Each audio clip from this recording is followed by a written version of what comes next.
Well, while I wait for my 5 hour and 20-minute video to finish compiling, it's taking 28 hours to compile.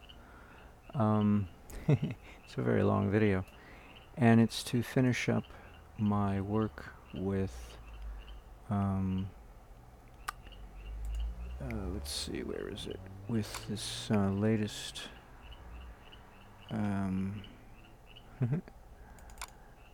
gizmo that I've been working on. The what I thought was going to be a power supply I called it my heaviside correction to the Ferrante effect, in which I add a transformer so that I don't just have lumped inductors. I actually have an iron core pair of coils. And try as I might, I couldn't get it to rotate properly, or the balance of amps to volts was really miserable, because I did the math, and the power level is huge. You know, it's just what Jim Murray says, a lightly loaded shorted generator, which is the same thing as a lightly loaded shorted motor. It's well known in the industry, whoever makes motors and generators will always, and he stressed always, will produce an overunity, but that's only when it's lightly loaded. Try to load the thing and it kills the overunity. So there's no way this thing is going to rotate anytime soon. So I thought, okay, it's got to be a power supply for a UFO. But then all we have to bank on, so to speak, is William Lyne. And yet now we have somebody else. Now, I love this movie. I watch it a lot. I watch it so much so, I just watched it tonight. I have a copy I bought from the local library bookstore sales. They're trying to getting rid of VHS tapes that people donate to them. And I've just been amassing a collection, you know.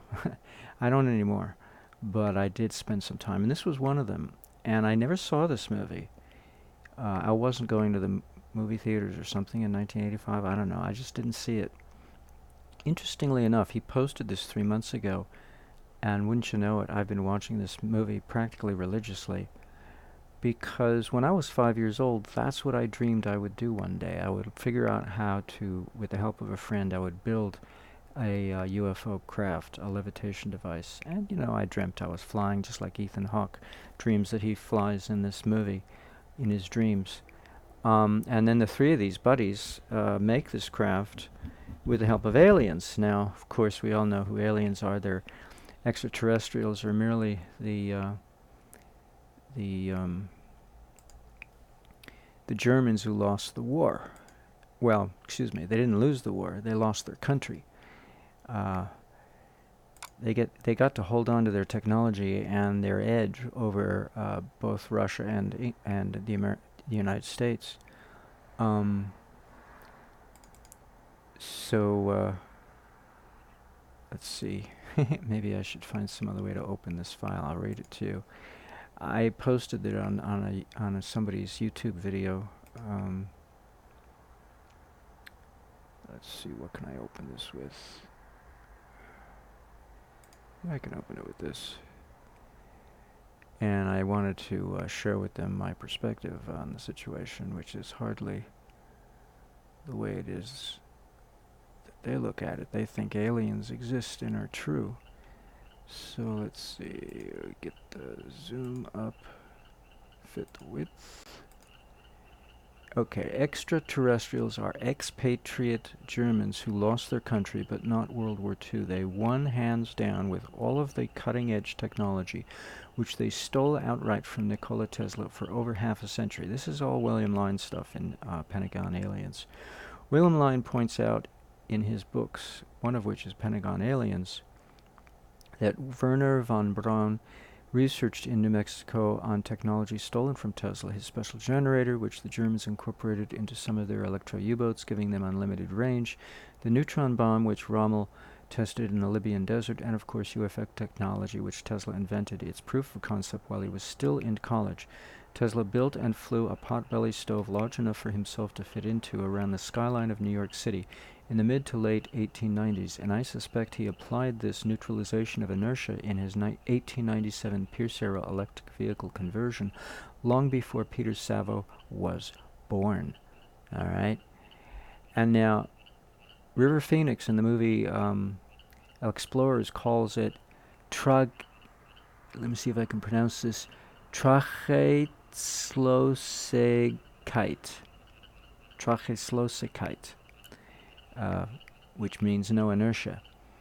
And I looked for that, and I found that somebody actually mentioned that movie and that phrase. I had no idea that somebody else thinks the same way I do, and they already thought about it.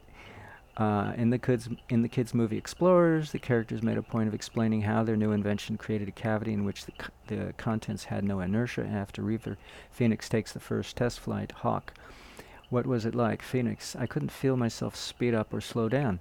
Phoenix, do you know what this means? Do you realize what it means? Hawk, no. Phoenix, Trachyslosegkeit, that's German for no inertia. Odd to make a point of saying that when inside the field there was no mass and no inertia. This is a kid's movie. Why not just say, wow, we can fly around really fast? Also odd that his characters described it in German. Well, his father, his whole family was German. It was a setup. Even in the, Cromwell, James Cromwell, Babe, the movie Babe, the little piggy. He plays River Phoenix's father. And he's always looking for the bug bomb. It's so funny. And they got a slew of kids in that house. Anyway, they're both inventors, both River and his father. Anyway, so he describes it in German because they're German, right? Even as a kid watching this in 1985, it felt like something more was going on with this silly kids sci-fi movie. I felt like disclosure. And here's this patent, which came out just last year. U.S. patent 10,144,532 filed by the U.S. Navy started making the rounds. In it, they describe a method where local polarization of the vacuum energy state was achieved through high-energy electromagnetic field generator. The patent claims this will create a reduction of inertial mass and hints at repulsive gravity. In the summary, it is a feature of the present invention of provide a craft using an inertial mass reduction device that can travel at extreme speeds. These are interesting times, friends. Now, I went and I looked up the patent, and I downloaded it, and here it is. It was April 28th, 2016, actually 3 years ago. And I read through it, and then I took a walk this evening after watching the River Phoenix movie, and I figured out how the thing works. This is the graphic here. They have a cavity between an inner wall and the outer wall, and they bounce microwaves around inside the cavity. And by directing where they bounce it, they determine which way this thing is going to move. But that doesn't interest me. What interests me is the principle behind the thing. What are they exciting inside this cavity? They're exciting two things happening simultaneously.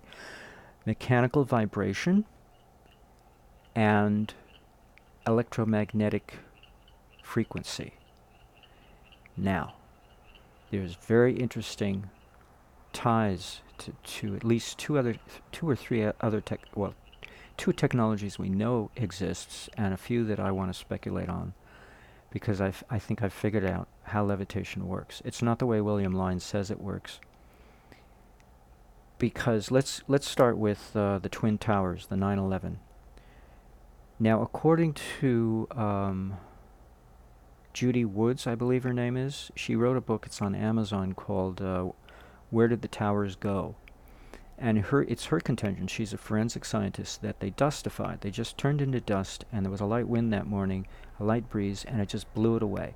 That's why there's no debris field to speak of. There should be a huge mound of debris underneath where the tower fell into, and it didn't. It turned to dust and blew away. There was very little debris. The only piece of evidence, for the most part, that we see in the debris field in movies of what happened is the aerial, the microwave antenna that sat on the top of the building. The first tower, I believe it was the first or the second, I forget which one that went down, that had the aerial. Be that as it may, and there was descriptions of people blowing up as they leaped out to their deaths. Why would they leap out of the building and why would their bodies blow up and never hit the ground intact? Is because the building was being subjected to microwave radiation. They were being cooked alive, and that's why they went nuts and thought they'd be better off if they jumped. But little did they know, all they did was intensify themselves traveling through the field at a rapid rate, that it actually intensified the energy that their body accumulated on the way down, and that's when they blew up. Well, eventually the building blew up, but not right away. An earlier theory put out by a group of kids who were this one guy who was a waiter in a local restaurant, and he used his tips to fund the making of the movie, and so they titled it Loose Change, and then the sequel to Loose Change.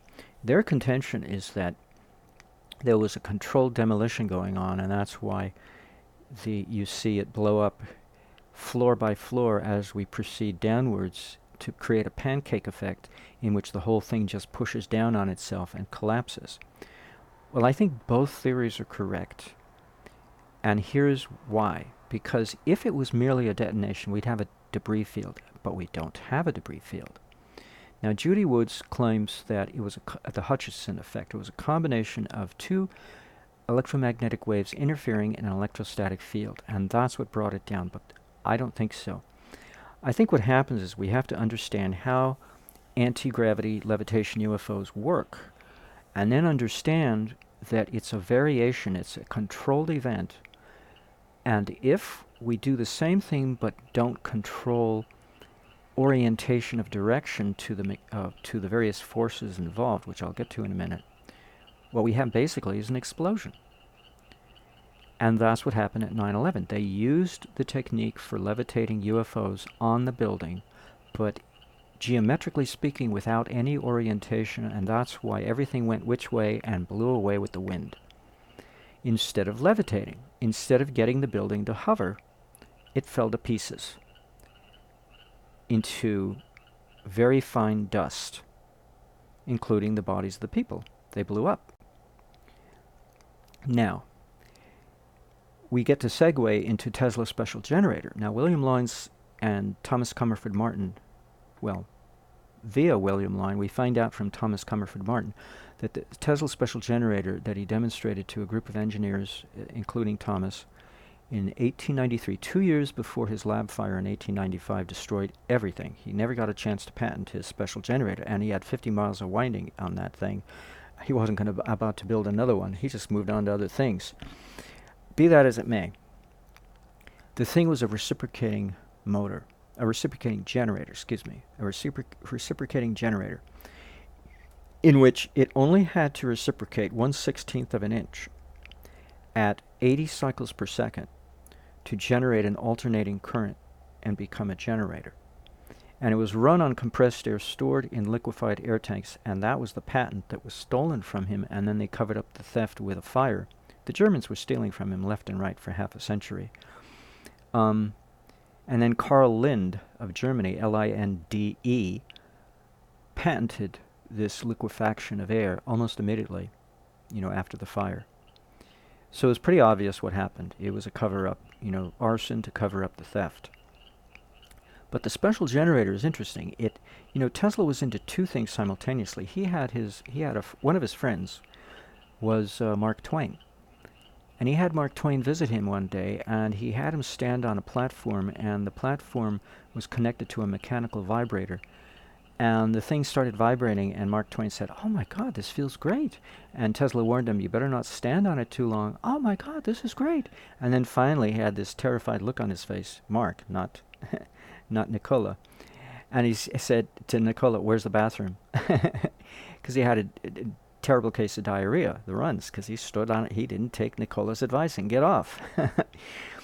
Well, Nikola did other experiments, we are told by various sources, in which he hooked up this mechanical vibrator to one of the posts, the supporting beams of the building that went through his lab. He was up on some multi-floor of the building, and it shook the building so bad it got into resonance with the building. The building has a resonant frequency, and it changed its pitch until it hit the resonant frequency, and then it felt like an earthquake, not only in the building, but in the city, in the neighborhood surrounding the building. And the police came and said, Nikola, what are you doing today, this time, Come on, put a stop to it.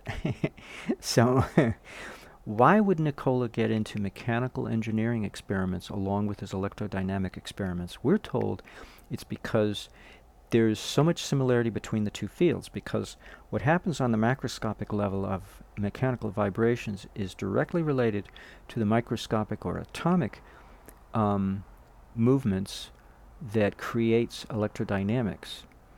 And there's actually a sutra of Yoga Potentially that describes this, that describes levitation in this very context. But they're very terse about it, so you have to interpret it. The expression, or part of the expression, part of the sutra that has to do with the technique for levitating the human body, describes an expression that's expressed elsewhere a little less tersely in the Vedas. And so I'll give you that less terse expression first. As is the body, namely the human body, so is the cosmic body. I don't know in Sanskrit, I just told you the English. And then now the terse expression in Yoga Potentially is relationship between the body and space. Well, space is the cosmic body. And of course the body is our personal body. What is the relationship? They're one and the same. Whatever functions in one, it operates just as well in the other, even though the scale is different.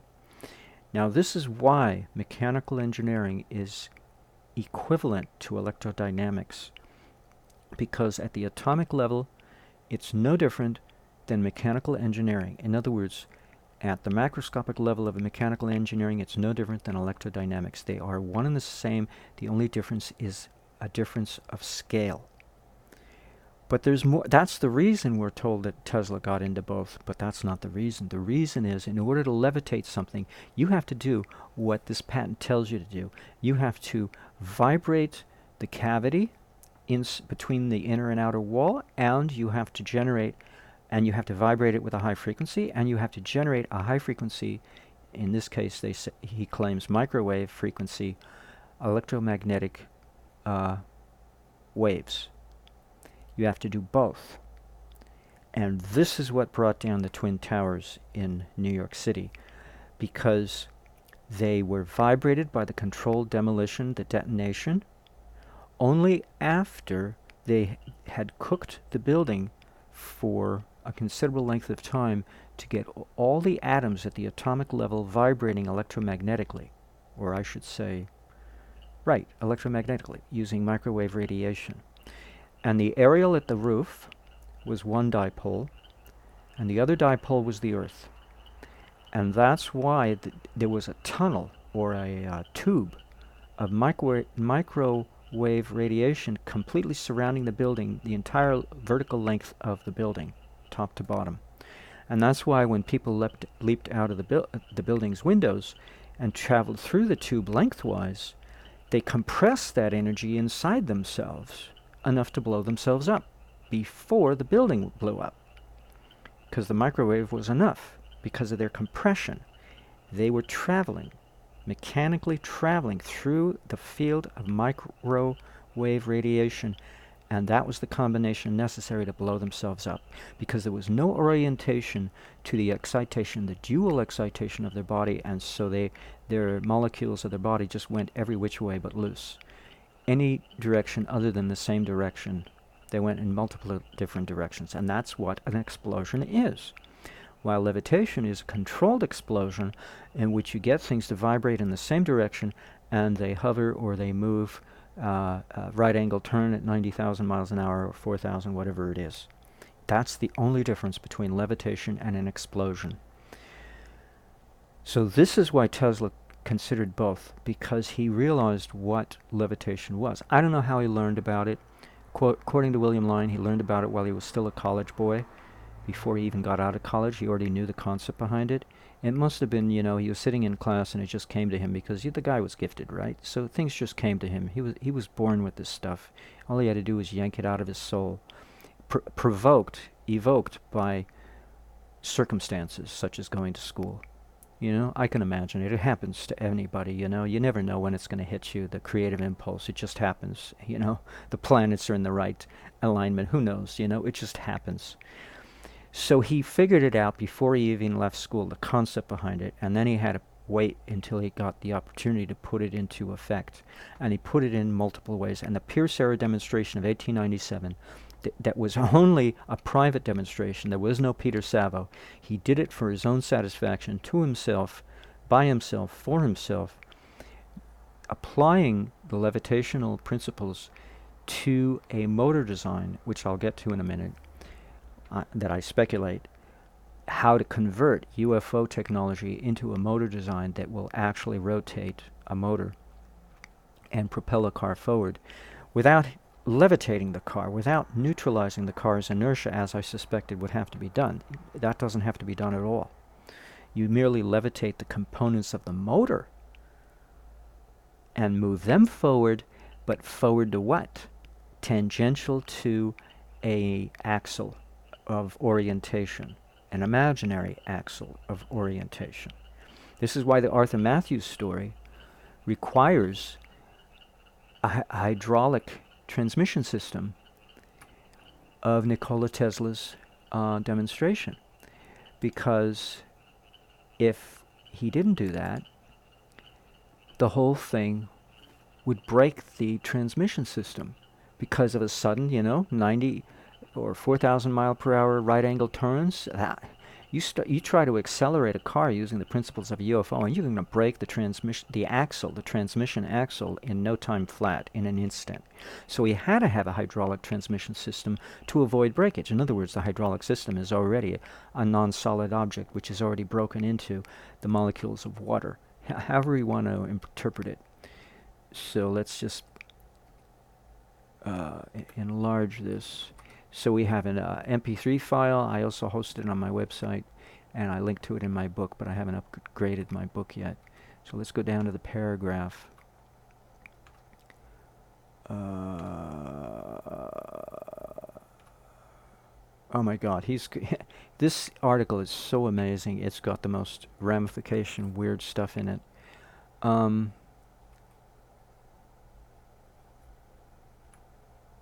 Here we go.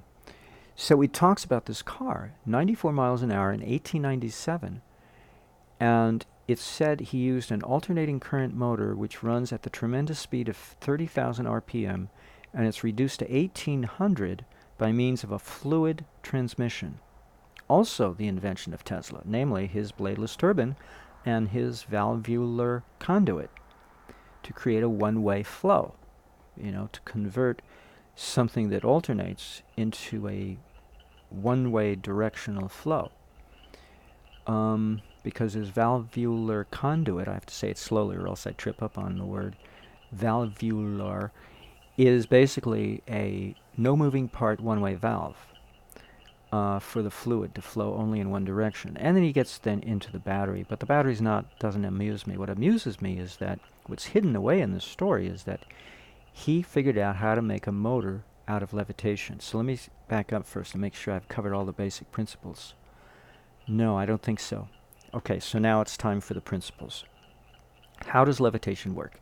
So I just explained to you how an uncontrolled combination of a mechanical vibration and electromagnetic radiation, both at high frequency, microwave frequency, will destroy a building, the tallest building in the world, and turn it into microfine dust, sufficiently small enough particles for the gentle breeze to just blow it away. All right? But now we have to consider, well, how do we change that into something that's organized so that we can have direction of movement and levitation and hovering? It's real simple. Tesla's special generator gives the clue. Tesla's special generator was a reciprocating engine, or a reciprocating generator. 1/16 of an inch, a shaft that reciprocated a 1/16 of an inch, and there was a piston in the middle that engaged the compressed air, or the compressed air engaged the piston, in such a way that the piston, relationship to the air, the compressed air blowing through it, was that of the reed in a wind instrument, a reeded wind instrument, such as a clarinet or an oboe, in which you change the pressure and you cannot change the frequency, or pitch if you prefer, of the reciprocating reed or the reciprocating piston in his special generator. It's non-varying. And Thomas Comerford Martin tells us that was very important to Tesla. Why? Because he was going to use it in combination with an electromagnetic frequency, and the two had a match. He couldn't create a beat frequency. That beat frequency now goes out the window. He had to have a unity of frequency between a mechanical vibration and an electromagnetic frequency. The two had to be in phase of the same frequency. And that means the mechanical, the most likely one to veer off target, could not afford to. And that's the only purpose behind this special generator. Yet he didn't give that to the Germans. Well, he did. He gave them the UFO technology, and half of it is his special generator. Okay? So a mechanical vibrator that you can tell it, or design it, I mean to say, to vibrate, reciprocatingly vibrate at a fixed rate and never vary. This is very crucial. He already invented it. Okay, so we know that in electrodynamic theory, the two components, namely the dielectric and magnetism, are at right angles to each other, namely the magnetic field and the electric field. And in this patent I was reading, very interestingly, they talk about the electrostatic field as being singular in nature, namely only the electric field, while the electromagnetism of the microwave radiation is dualistic. It has both the electrostatic component, the electric field, and the magnetic field of magnetism. This is a very important consideration of how he described that. Okay? So when we have mechanical vibration of a reciprocating nature, you know what we have? We have electrostatics in a macroscopic format. Okay? Electrostatics is microscopic, and reciprocating action of a piston is macroscopic, mechanical engineering. Same thing, only on a different scale. Think about it. When you have a voltage potential, two voltage potentials divided by empty space, namely the sun and the earth, and the sun is surrounded by a plasma, lit up, it's excited, highly excited, and then the earth's atmosphere is mildly excited. Why is it mildly excited? Well, we're told that electromagnetic radiation known as light and other wavelengths travel through empty space. Yeah, right. Nothing travels through empty space. But you don't need to. What happens is, let me see if I can remember my line of reasoning here. What you have at the microscopic level is reciprocating vibration, mechanical reciprocating vibration. And space, so-called empty space, is the dielectric. Now, what does Eric Dollard do when he shows us the difference between electromagnetic radiation that is a transverse wave versus longitudinal vibration, which is not? He works with Thomas Brown, and they hold a rope with a little slack in it, and he gives it a flick at right angles up and down to the direction of travel, and of course he creates a wave that travels down the length of the rope, but it takes time for it to travel. And then he pulls on the rope taut, and it would have been better had they replaced it with a wooden rod or a steel rod, but they didn't. And then he demonstrates that when you have this solid rod or tube or a taut rope and you pull on it, you immediately get results at the other end. It doesn't take any time to transfer the movement to the other side. The transference, or the time, the so-called speed of light, is really a time lag. It has nothing to do with speed because nothing travels. It has to do with the time lag involved for the electromagnetic component of electrodynamics to respond to an electrostatic cause. Meanwhile, the electromagnetics is the effect, and the time lag is the speed of light.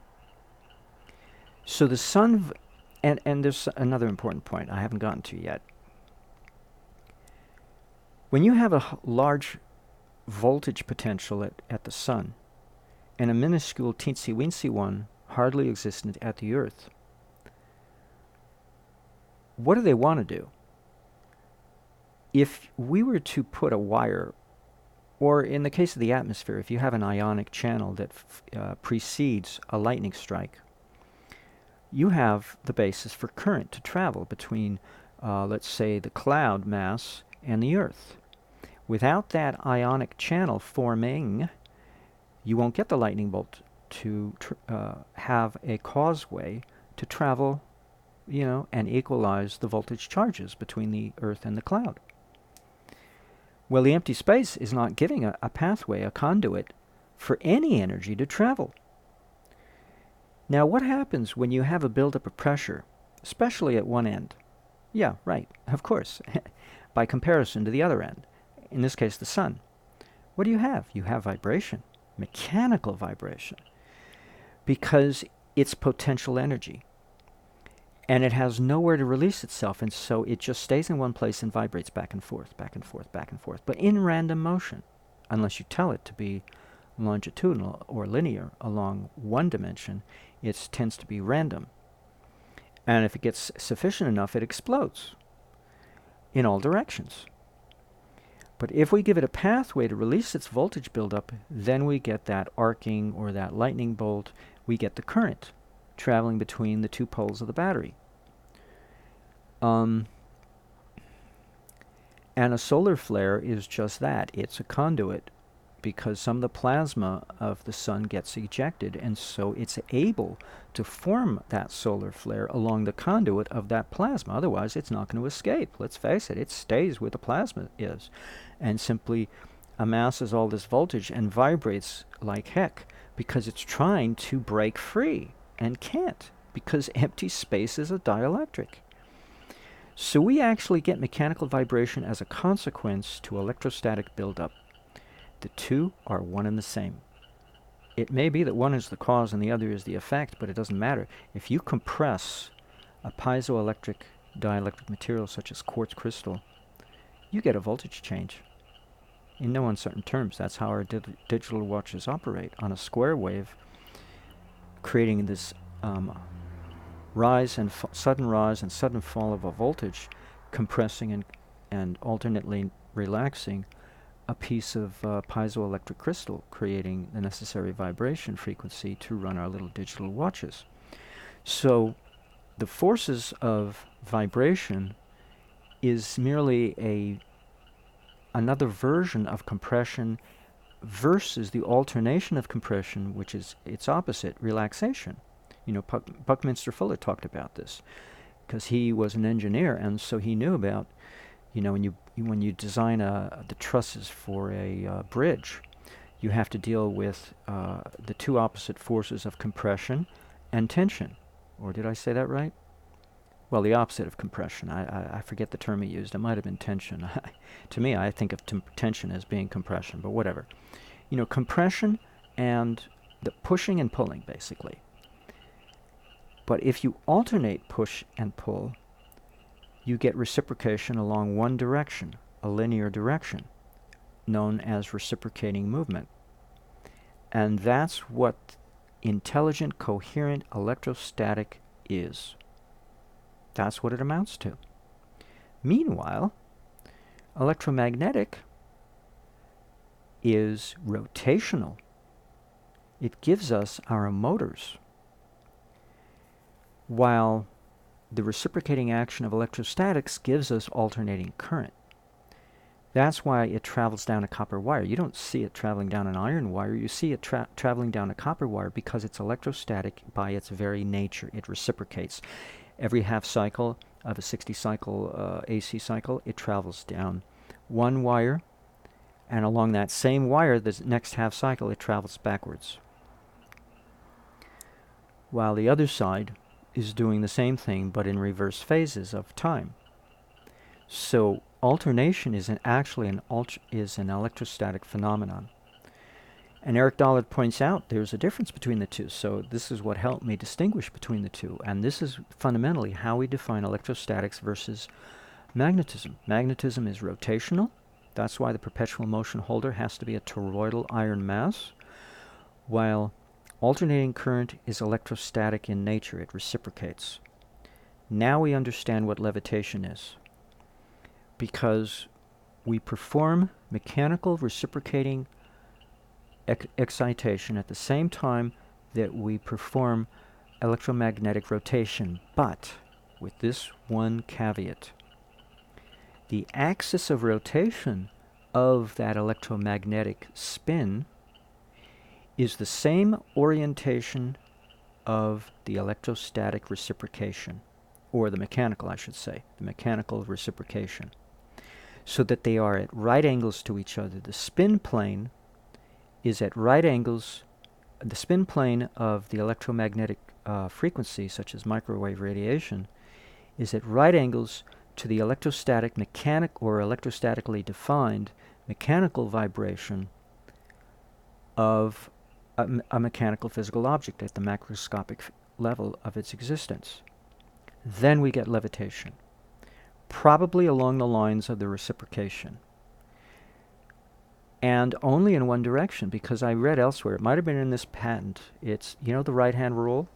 Well, it turns out that somebody did a gyroscope experiment and they couldn't figure out why they did the gyroscope experiment in a vacuum. They couldn't understand why the thing lost weight. You know, this was, you know, we all wonder, you know, if a gyroscope sits on a string or on the tip of your finger, did it also lose weight? Well, they did the experiment in a vacuum, and they proved that it did lose weight, but only if they spun the gyroscope in a specific direction. The other way, it didn't work. It didn't lose weight. So it shows that even the spin has to be oriented a certain way with respect to the direction you wish to travel, let alone the reciprocating action has to be at right angles to the plane of the spin, the spinning electromagnetic wave. So this is the integration of the two forces of how you create levitational movement in one direction, which ignores gravity, it ignores inertia. It's not that it neutralizes it, it simply ignores it. Which begs the question, how did gravity get formed in the first place? Aha. Probably by the same action. The very force that creates levity creates gravity. Hey, how different can it be?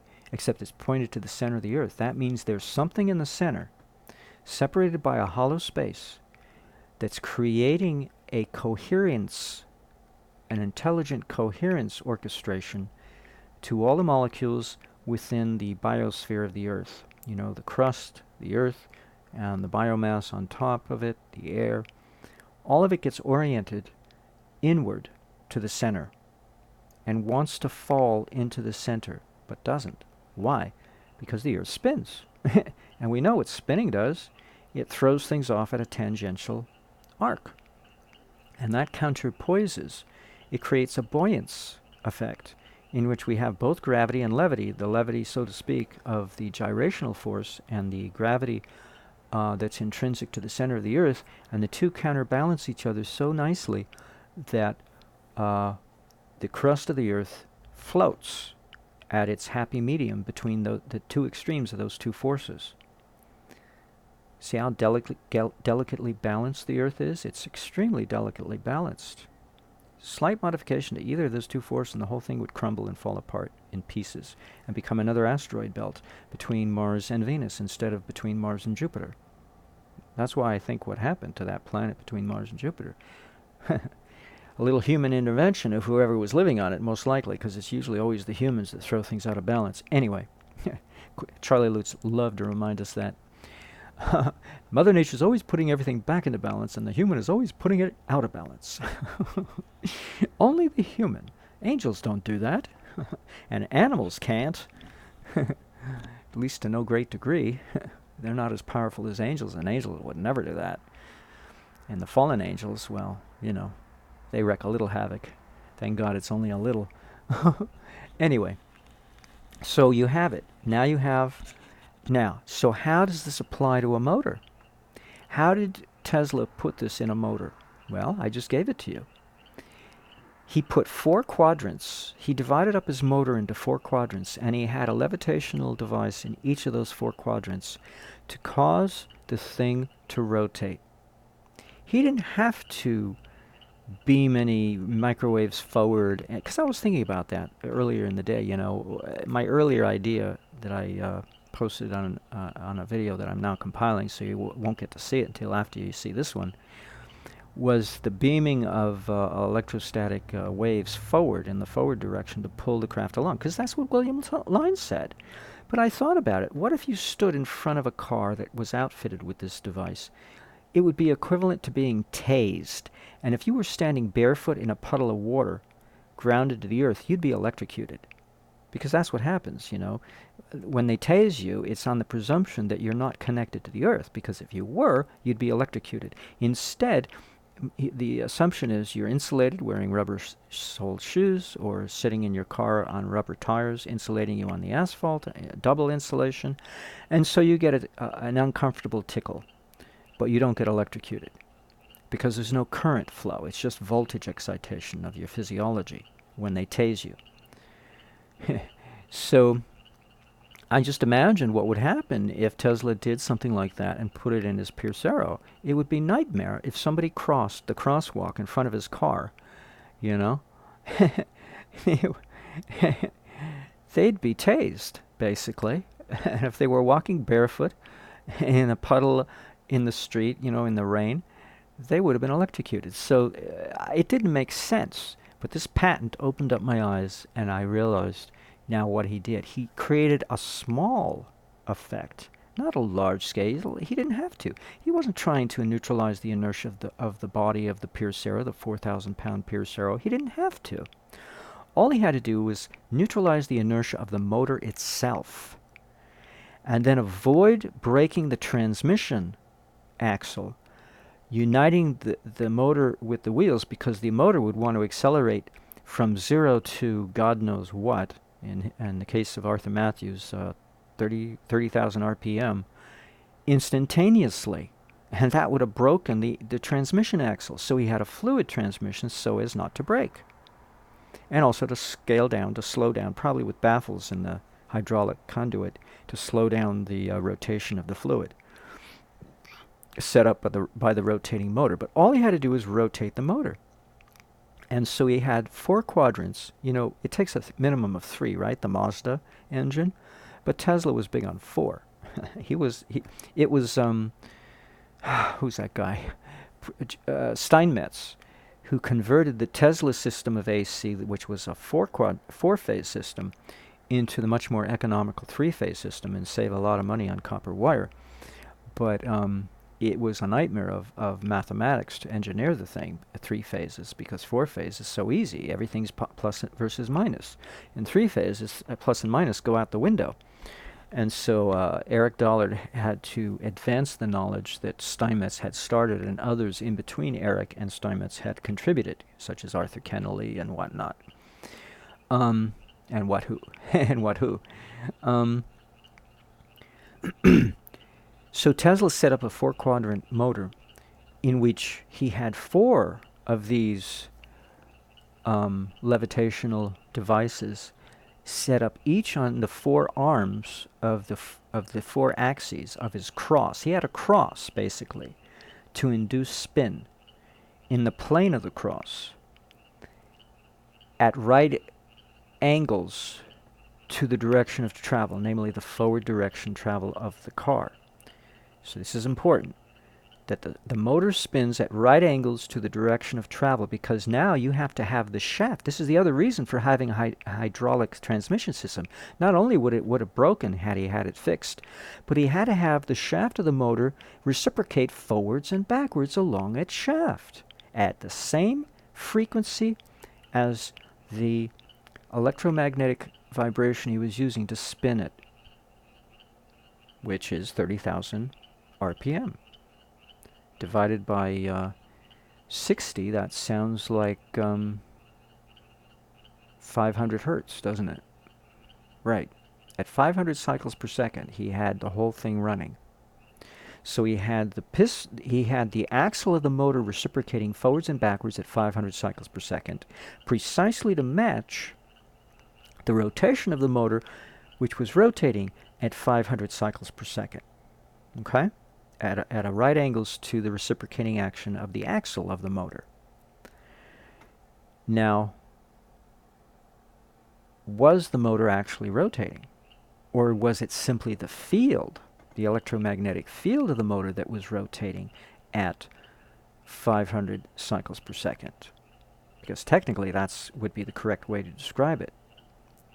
Could possibly be he had a toroidal electromagnet, and he had induced in there a rotational frequency of 30,000 RPM, equivalent to 30,000 RPM, which was actually 500 cycles per second.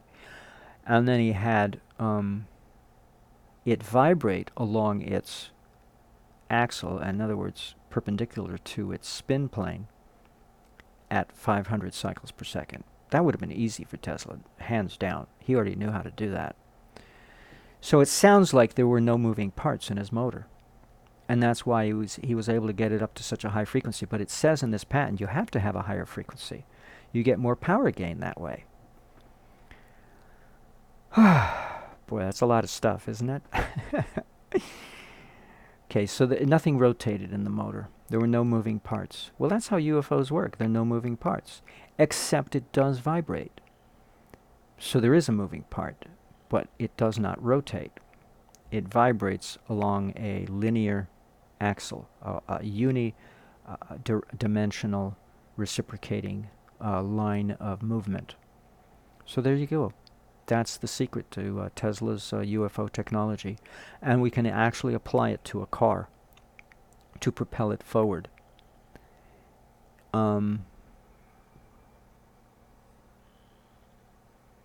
Because, well, you had to have some moving parts. That would have been the... oh, that's true. Yeah, no, you would have had to have some moving parts because you got to have the bladeless turbine rotate the water in the hydraulic transmission conduit, the valvular conduit.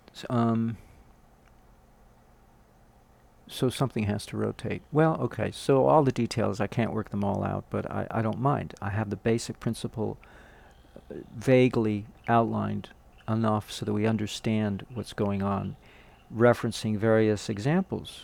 All have to do with the same thing, more or less, to one degree or another. Pretty cool, huh? I think so. To be able to figure this thing out, and I never thought I would be able to. But it was a confluence of factors. It all came together between Eric Dollard and this guy's website and the patent, and watching the Ethan Hawke movie was very it's been inspirational. I've been watching it religiously, very frequently, a few times a week. I never get tired of it, you know. I really don't. I could see why. It's something in my soul that propels me forward. Whatever. So up until now, all I've dealt with is the power supply. And I hit a snag. I figured, well, gee, I don't know what to do with it now that I got it, you know. But now I can imagine what to do with it.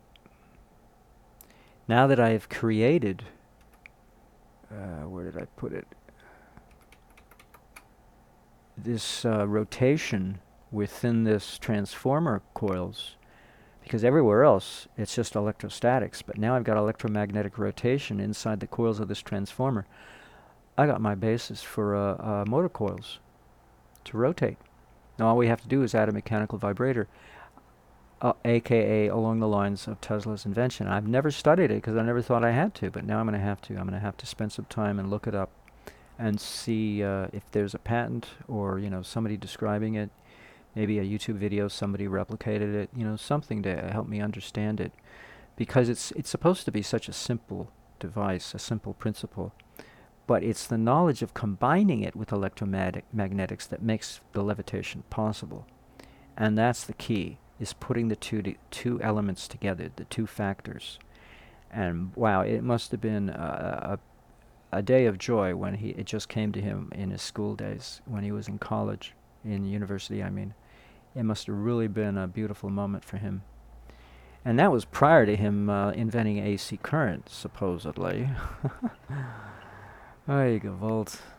Inventing his AC generator. Yeah, right. Because there were AC generators already in existence. He just came up with a better version. I think that was it. Or everything was DC. I don't know. You know, he wasn't living in a void, you know. There were other people who came before him and after him, and he was just in the middle. And he helped propel the whole thing along. Anyway, enough said. You already know all that, right?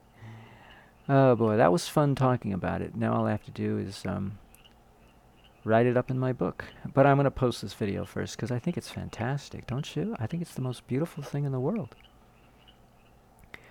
The video that I'm compiling is not that interesting. It's basically, it documents how I came to this point of development for this circuit, which left me at a dead end. Now what, you know? It's a UFO power supply, so what? What do you do with it? Well, this video puts the capstone on it, but I can't add it, unfortunately. I don't think I want to add it. It's a 28-hour compilation. I don't want to start it over again. It's halfway through. Yeah, I don't think I'll add it. No, most people never watch a video for more than a few minutes anyway. They'd never get to the end, which is the juicy part. So, no, I'll post this separately. If I can find the off switch. It's time to turn this off.